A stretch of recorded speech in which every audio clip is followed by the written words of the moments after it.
Hello, मैं इसके Gupta exam material पर आपका स्वागत है। सेट नंबर 149 लेके आए हैं जो आपके लिए बहुत ही फायदेमंद है। अगर सब्सक्राइब नहीं किए तो सब्सक्राइब कर लीजिए, बेल आइकन को भी दबा दीजिए जिससे हर नोटिफिकेशन आपके पास पहुंचे। और दोस्तों में ज़्यादा से ज़्यादा शेयर करें, सब्सक्राइब करें।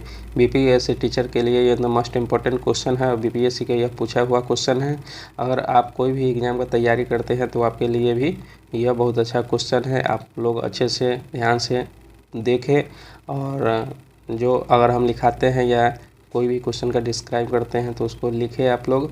अगर मेरा वीडियो नहीं देखे हैं तो इसके गुप्ता एग्जाम मटेरियल से सर्च कीजिएगा, यूट्यूब पर मेरा टोटल वीडियो आ जाएगा। चलिए क्वेश्चन स्टार्ट करते हैं कि भगवान बुद्ध का जन्म कहाँ हुआ था। भगवान बुद्ध का जन्म कहाँ हुआ था? तो ये लुम्बिनी में हुआ था। कहाँ हुआ था? भगवान बुद्ध का जन्म लुम्बिनी में हुआ था। और कब हुआ था? तो ये 563 ईसा पूर्व में हुआ था। कब हुआ था? 563 ईसा पूर्व में हुआ था। ठीक है, लुम्बिनी में। अगर मृत्यु के बाद पूछ ले तो 483 ईसा पूर्व हुआ था। कब हुआ था? 483 ईसा पूर्व हुआ था। और ये कौन कुल के थे? तो ये क्षत्रिय शाक कुल के थे। कौन कुल के थे? तो क्षत्रिय शाक के कुल के थे। ये भी एग्जाम में पूछा जाता है। ठीक है, इसके पिता के नाम क्या थे? तो इनके पिता का नाम सुधोधन था। सुधोधन था इनके पिता का नाम। और माता का नाम पूछे तो ये माया देवी। क्या था? माया देवी था। ये एग्जाम टोटल के टोटल इसमें पूछा जाता है। माता का नाम क्या था? माया देवी। पत्नी का क्या नाम था? तो ये यशोधरा। पत्नी का नाम यशोधरा था। पुत्र का नाम राहुल था। देखिए, गौतम बुद्ध से अब कोई भी क्वेश्चन पूछेगा तो आपको छूटने वाला नहीं है। चलिए नेक्स्ट पर चलते हैं। गदर पार्टी में कहाँ संगठित हुई थी? गदर पार्टी कहाँ संगठित हुई थी? तो ये अमेरिका में हुआ था। गदर पार्टी का संस्थापक कौन है? तो ये लाला हरदयाल है। कौन है? लाला हरदयाल है। नेक्स्ट पर चलते हैं। भारत के संविधान द्वारा कैसी नागरिकता का प्रावधान है? भारत के संविधान द्वारा कैसी नागरिकता का प्रावधान है? तो एक हरी नागरिकता का प्रावधान है। क्या है? एक हरी नागरिकता का प्रावधान है। नेक्स्ट पर चलते हैं। भारत के संविधान 51 किससे संबंधित है? 51 किससे संबंधित है? तो ये मूल कर्तव्य से संबंधित है। 51 ए का संबंध किससे है? तो ये मूल कर्तव्य से है। और मूल कर्तव्य कहाँ से लिया गया है? तो ये रूस के संविधान से लिया गया है। कहाँ से लिया गया है? तो रूस के ये मूल कर्तव्य है। मूल अधिकार भी दे देता है। तो ये अमेरिका से लिया गया है। मूल अधिकार कहाँ से लिया गया है? तो ये अमेरिका से लिया गया है। ठीक है, नेक्स्ट पर चलते हैं।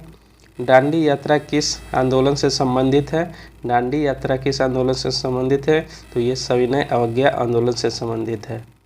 किससे संबंधित है? तो सविनय अवज्ञा आंदोलन। कब हुआ था? तो ये 1930 ईस्वी में हुआ था। दांडी यात्रा 1930 में हुआ था। ठीक है, नेक्स्ट पर चलते हैं।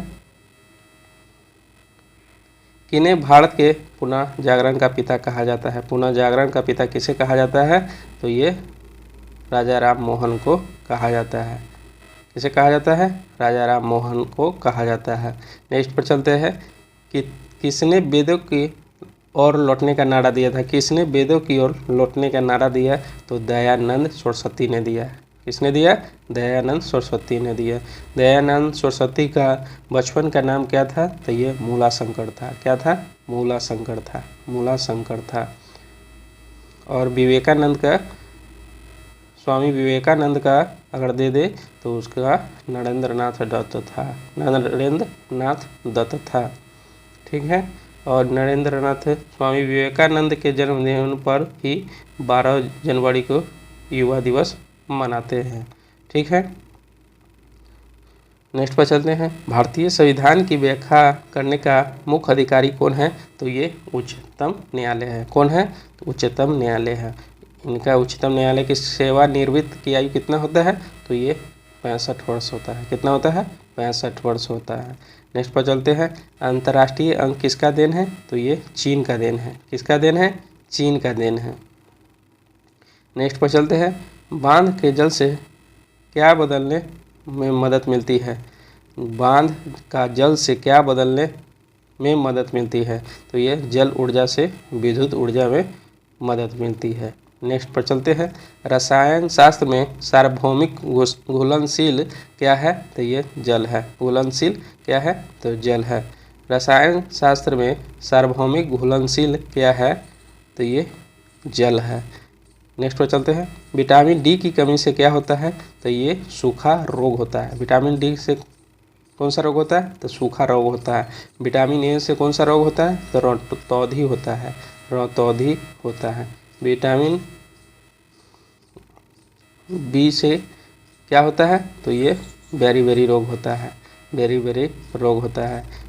विटामिन सी से कौन सा रोग होता है? तो स्कर्वी रोग होता है। कौन सा रोग होता है? स्कर्वी रोग होता है। डी से सूखा रोग हो जाता है। ई से जनन क्षमता की कमी होता है। के से रक्त का थक्का नहीं बनना। ठीक है, नेक्स्ट पर चलते हैं। खाद्य भंडारण में धूमकरों का इस्तेमाल किन्हें समाप्त करने के लिए किया जाता है? तो ये कीड़े मकोड़ों को समाप्त करने के लिए किया जाता है। नेक्स्ट पर चलते हैं। पृथ्वी के वायुमंडल का मुख्य उपादान कौन है? तत्व है। उपादान कौन तत्व है? तो ये नाइट्रोजन है। कितना परसेंट रहता है? तो ये 78% रहता है। पृथ्वी के वायुमंडल में सबसे ज़्यादा 78% रहता है। उसके बाद ऑक्सीजन रहता है। कितना? तो ये 21% के लगभग रहता है। उसके बाद कार्बन डाइऑक्साइड रहता है 0.03% रहता है। कौन सा गैस वायु में उपस्थित नहीं होता है? अकड़ीय गैस। तो ये रेडॉन होता है जो वायु में उपस्थित नहीं होता है। अकड़ीय गैस को ठीक है, नेक्स्ट पर चलते हैं। पृथ्वी के वायुमंडल में ओजोन की परत को क्यों उपयोग होती है? क्योंकि वह सूर्य से निकलने वाली समस्त अल्ट्रावायलेट रोशनी को अवशोषित कर लेती है। पृथ्वी के वायुमंडल में ओजोन की परत क्यों उपयोग होती है? क्योंकि वह सूर्य से निकली समस्त अल्ट्रावायलेट रोशनी को अवशोषित कर लेती है।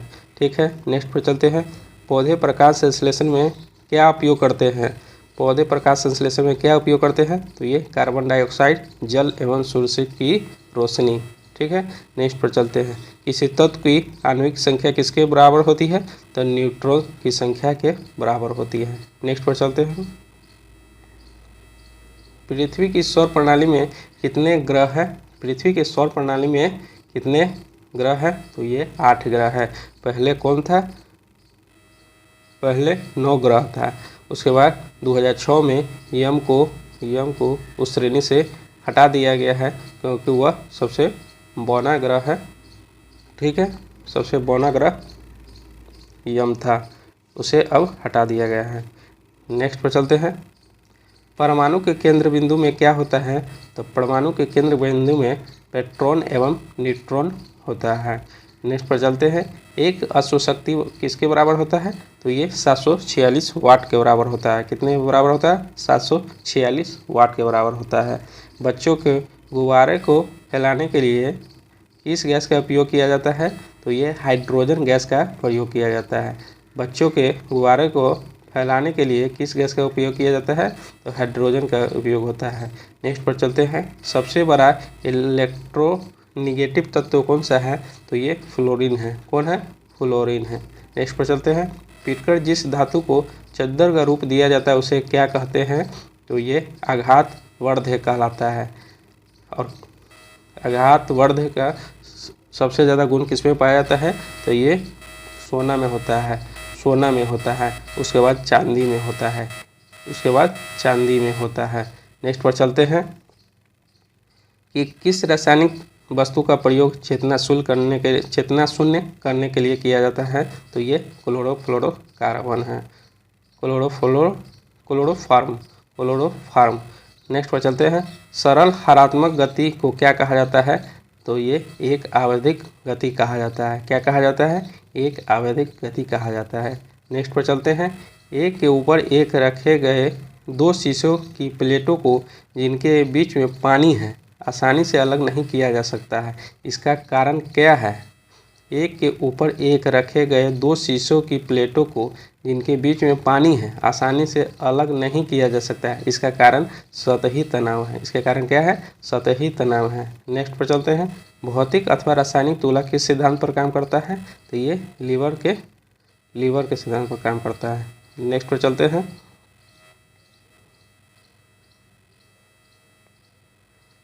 पहाड़ी स्थानों पर जल का क्वथनांक कम होता है, क्यों? पहाड़ी स्थानों पर जल का क्वथनांक कम होता है, क्यों? क्योंकि पहाड़ी स्थानों पर वायुमंडलीय का दबाव कम होता है, वायुमंडल दबाव कम होता है। नेक्स्ट पर चलते हैं। वाहन से सफ़र करने वाले व्यक्ति अचानक ब्रेक लगाने पर आगे की ओर गिर पड़ता है, क्यों? क्योंकि गति का जड़ता के कारण, गति के जड़ता के कारण। ठीक है।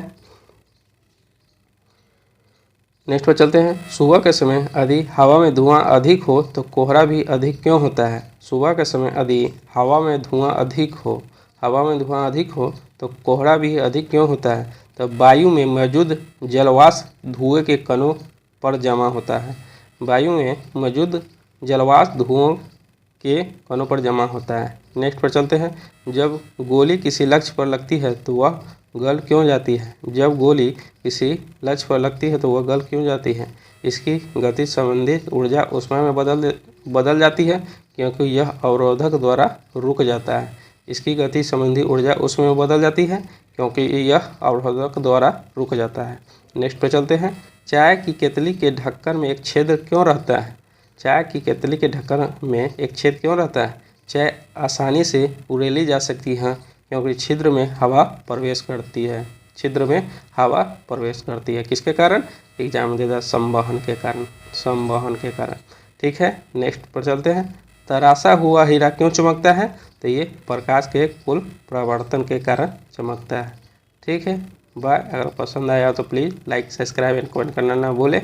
मिलते हैं नेक्स्ट वीडियो में।